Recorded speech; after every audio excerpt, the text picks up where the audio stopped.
Bonjour à toutes et à tous, vous regardez Big Foot. Au programme de l'émission aujourd'hui, le FC Forêt, un club réputé pour former de jeunes joueurs talentueux.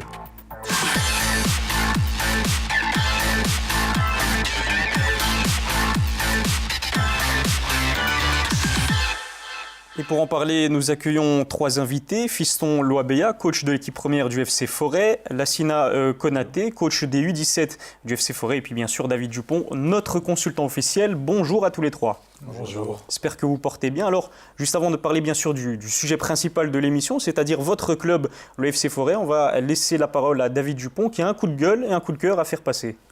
Oui, merci Elias. Écoute, le coup de cœur du week-end, commençons par là, c'est le Léo qui revient bien. Et, le club du Stade Fallon avait commencé la saison par des résultats plutôt très mauvais, il faut le dire.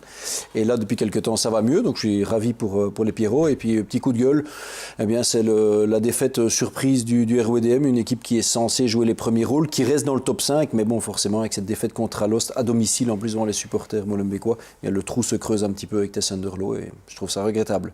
Merci David Dupont, c'était Avec donc plaisir. le coup de gueule et le coup de cœur de notre consultant officiel, on peut le dire. On va maintenant rentrer dans le vif du sujet, c'est-à-dire le FC Forêt. Fiston Loabeya, on l'a dit, vous êtes coach de l'équipe première du FC Forêt. Malheureusement, pour l'instant, vous occupez l'avant-dernière place du classement 3e provincial.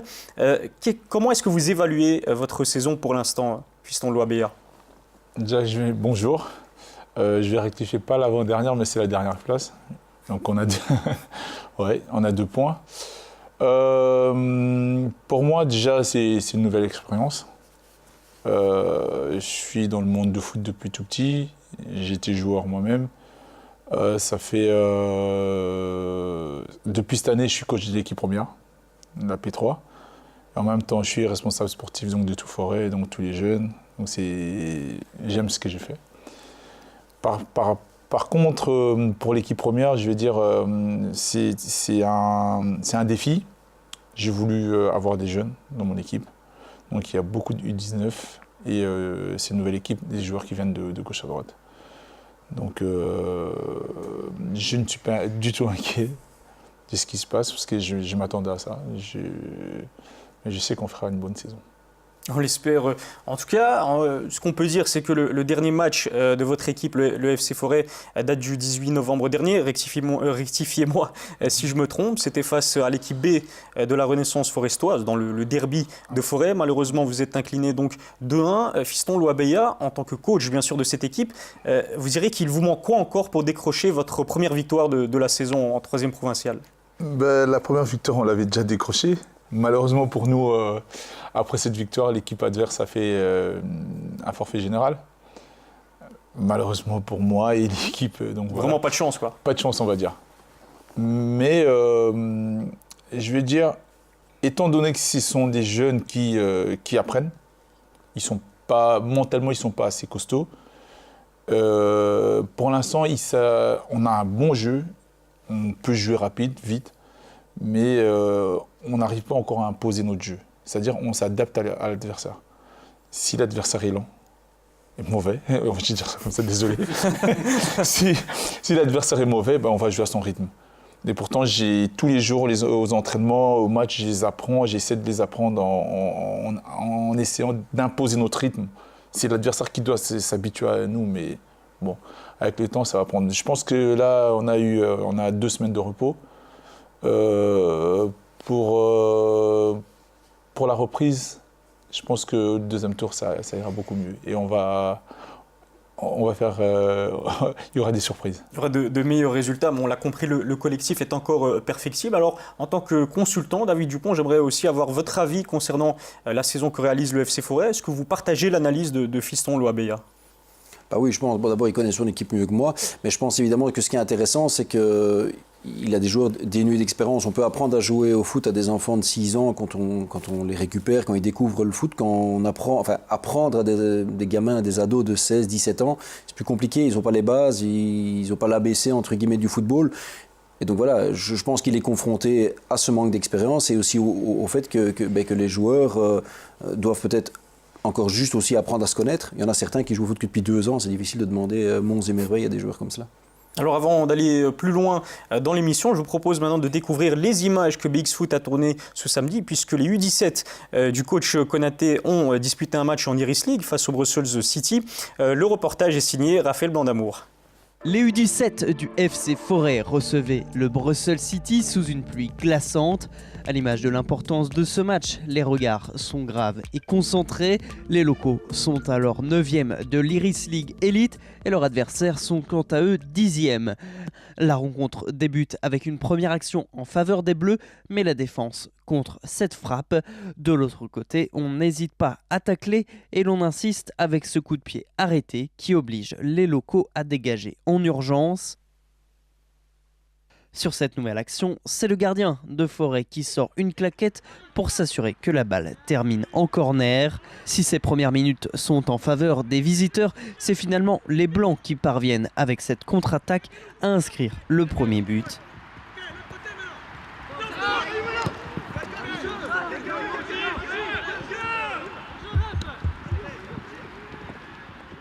Et si un hors-jeu aurait pu être signalé, les joueurs du Brussels City profiteront d'une faute à l'entrée de la surface pour revenir au score.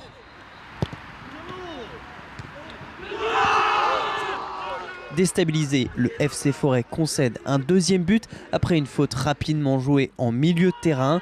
L'attaquant, se défaisant de ses défenseurs, réussit à faire rentrer son équipe au vestiaire avec un point d'avance.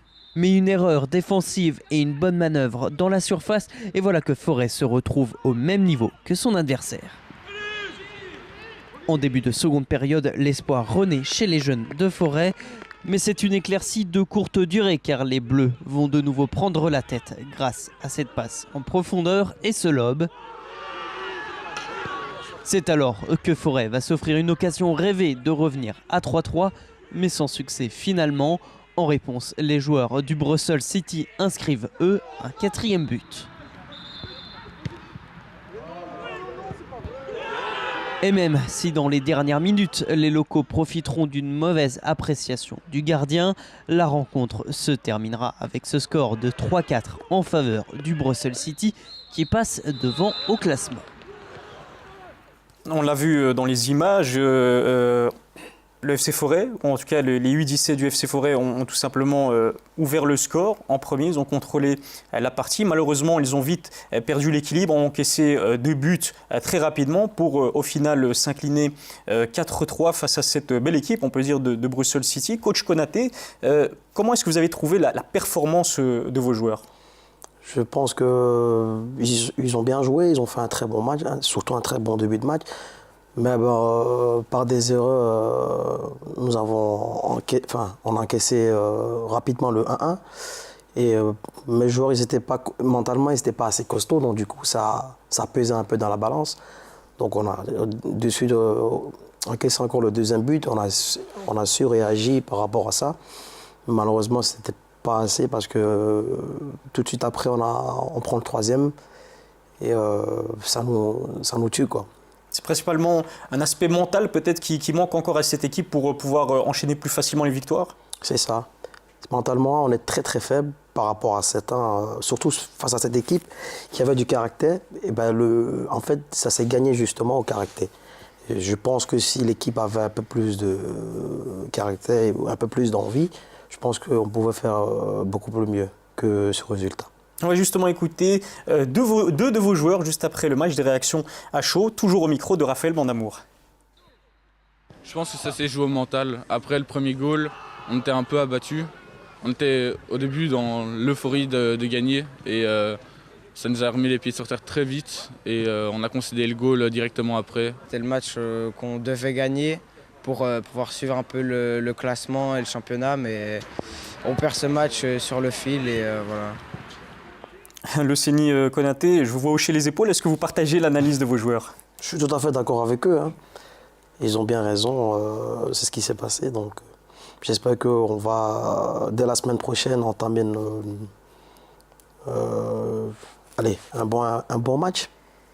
Alors on l'a dit en début d'émission, c'est vrai que le FC Forêt est réputé pour ses jeunes joueurs talentueux. Vous aussi, vous êtes assez jeune, coach Konaté, puisque vous avez 21 ans, j'espère qu'on pouvait le dire. Ouais, c'est ça. On est d'accord. Pas de problème. On ne sait jamais. Comment est-ce que vous y prenez au quotidien avec vos jeunes joueurs pour qu'ils puissent devenir, je ne sais pas, peut-être demain, les futures grandes stars de cette équipe? Je leur apprends tout simplement ce que moi j'ai vécu quand je jouais. Tout ce qu'on m'a appris étant petit, étant jeune, tous les conseils, tous les petits pièges qu'il faut éviter si l'on veut devenir professionnel. Puisque moi-même, j'ai pas suivi bien ces conseils. Donc, j'ai pas pu passer professionnel. Donc, je leur montre des exemples avec qui j'ai joué et qui sont aujourd'hui professionnels, qui jouent en Anderlecht. D'autres qui sont à l'étranger, par exemple. Voilà. Je leur donne des exemples.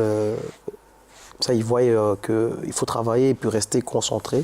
Et je leur parle surtout d'une chose, c'est que si l'on veut devenir professionnel, il faut quand même travailler à l'école parce que c'est très important pour les jeunes. Parce qu'il y a des jeunes qui ont tendance à oublier justement cet aspect-là qui est très important. Il ne faut pas oublier ça. Au cas où demain on ne devient pas professionnel, on peut bondir dans un autre secteur. Voilà, c'est ça quoi. Donc c'est ça. C'est vrai on ressent que vraiment à travers votre propre expérience, finalement vous arrivez à les coacher ensuite et vous les coachez très bien. Alors c'est vrai que le FC Forêt, et vous le savez puisque c'est votre club, fait partie des 8 clubs bruxellois à avoir obtenu le label Excellence en termes de formation des jeunes. Fiston Loabeya, comment est-ce que vous expliquez vraiment cette réussite de la formation des jeunes à Forêt? Moi, perso, je dirais pas... De ce que je sais, c'est pas vraiment la formation des jeunes qui prime pour recevoir les étoiles. C'est plus l'organisation, tout ce qui est administratif. C'est ça qui permet, selon les atouts, pour accéder en Iris A ou jouer en élite, on va dire. Par contre, au niveau de la formation des jeunes, déjà pour avoir une bonne formation, il faut avoir des bons formateurs. Et pour avoir des bons formateurs, il faut les payer. Parce que tout le monde aujourd'hui, tout le monde se forme au niveau de l'Union belge jusqu'au point d'avoir un UEFA B, UEFA A. Et ça coûte de l'argent. Donc ce qui est très très difficile aujourd'hui, pas seulement à Forêt, mais dans des clubs bourgeois ou ailleurs.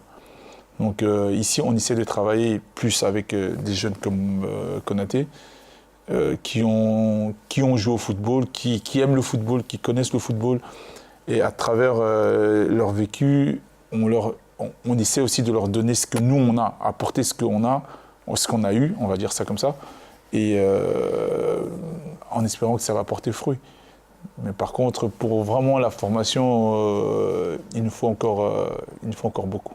Encore beaucoup, mais en tout cas, on a compris vraiment que le club est très bien géré. Et puis, j'ai une question à poser à coach, bien sûr, Fiston Loabeya, en particulier à vous, parce que j'aimerais savoir quel genre de coach vous êtes. On sait que généralement, c'est très difficile pour un coach de composer un 11 type avec 50% de jeunes joueurs et puis 50% d'autres joueurs, mais beaucoup plus expérimentés. Vous êtes quel type de coach? Plus à la Arsène Wenger, accorder plus de chance aux jeunes joueurs, ou plus à la José Mourinho, à donner confiance aux plus expérimentés? Je suis un coach à la Fiston Loabeya. Non, mais en fait, j'ai pas... perso, je prends de tout le monde. J'ai joué au foot depuis tout petit, j'aime le foot. Je prends de mes amis, même des jeunes coachs comme Papus. Donc le Konaté, donc c'est son surnom, pas plus. Donc c'est vraiment, je regarde tous les matchs que je regarde, les entraînements que je regarde, je prends ce que j'estime meilleur pour moi, pour mon équipe. Et c'est là que mais autrement, je n'ai pas de référence Mourinho, c'est du Fiston Loabeya. J'essaie de faire avec ma sauce. On l'a bien compris. Puis vous avez surnommé donc coach Konaté Papus, donc on sent vraiment Papus, hein, c'est comme ça. Hein. Ouais. Papus, mais on sent vraiment qu'il y a une sorte de complicité entre vous. Est-ce que, bon, j'imagine que oui, mais est-ce que vous communiquez souvent entre vous avec les autres coachs des équipes les plus jeunes du FC Forêt? Est-ce que par hasard, un jour, Konaté pourrait vous conseiller, vous recommander un joueur des U17 à faire monter en équipe première avec vous?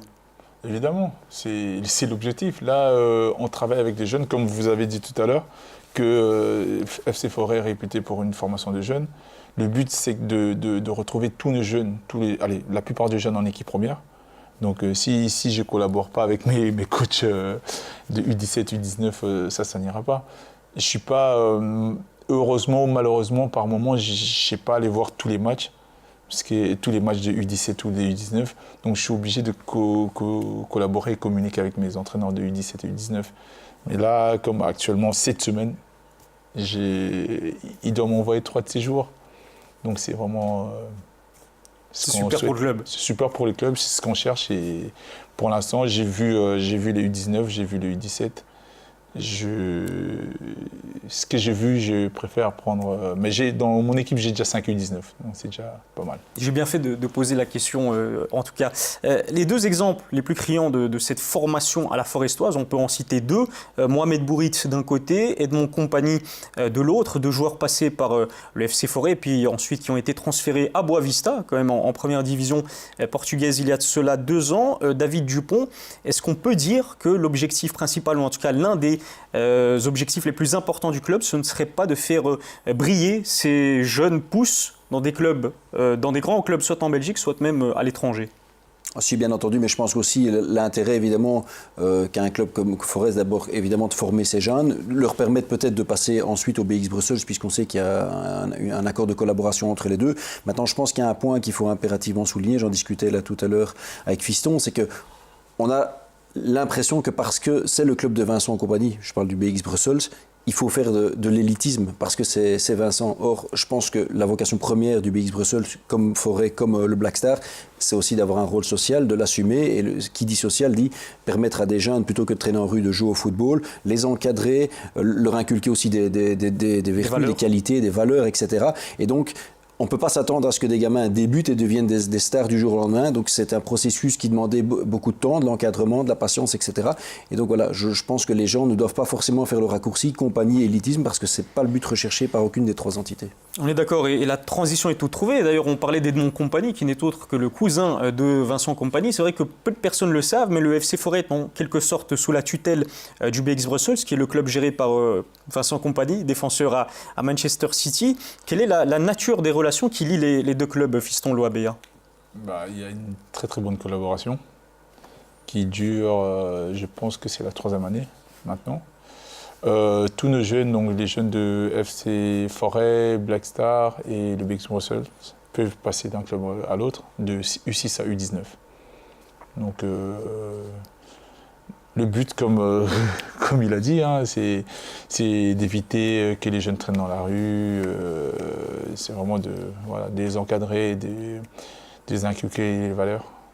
Relation donc très étroite avec le BX Brussels. On va parler de l'aspect social et ce sera la dernière question que je pose à coach Konaté. Alors, il y a 2 semaines de cela, on a invité donc ici en plateau Thierry Dailly, Jean-François Lanvin du ROEDM qui sont venus donc nous parler du projet Crampon-Crayon. Mais on peut dire aussi que Forêt a une histoire particulière, un peu à l'image de Molenbeek. Bien sûr, on se souvient des émeutes qui ont secoué la commune il y a 27 ans. Le club, le FC Forêt, est-ce qu'il a aussi un rôle très important au niveau social à jouer auprès de ces jeunes, coach Konaté? Oui, bien sûr. C'est très important d'inculquer des bonnes valeurs aux jeunes, notamment, comme j'ai dit là tantôt, il faut les encourager justement à aller à l'école et leur dire de rester assez correct. Parce que si on veut, pas forcément reçu dans le football, mais reçu plus tard dans la vie, il faut être correct dans la vie, il faut suivre les bonnes traces. On essaie aussi de leur inculquer cette valeur que nous-mêmes on a reçue quand on était plus jeune par des anciens. Donc c'est ça qu'on essaie de faire tout le temps.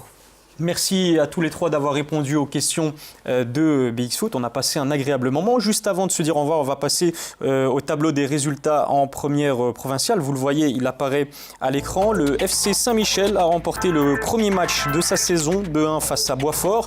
Etterbeek est venu à bout du crossing de Schaerbeek 3-1. Et puis le BX Brussels justement s'est imposé 1-0 face au Sporting de Bruxelles. Merci encore à tous les 3 d'avoir répondu aux questions de BX Foot et puis merci aux téléspectateurs d'avoir regardé l'émission tout simplement. D'ailleurs, on se retrouve lundi prochain pour une nouvelle émission BX Foot. D'ici là, prenez soin de vous.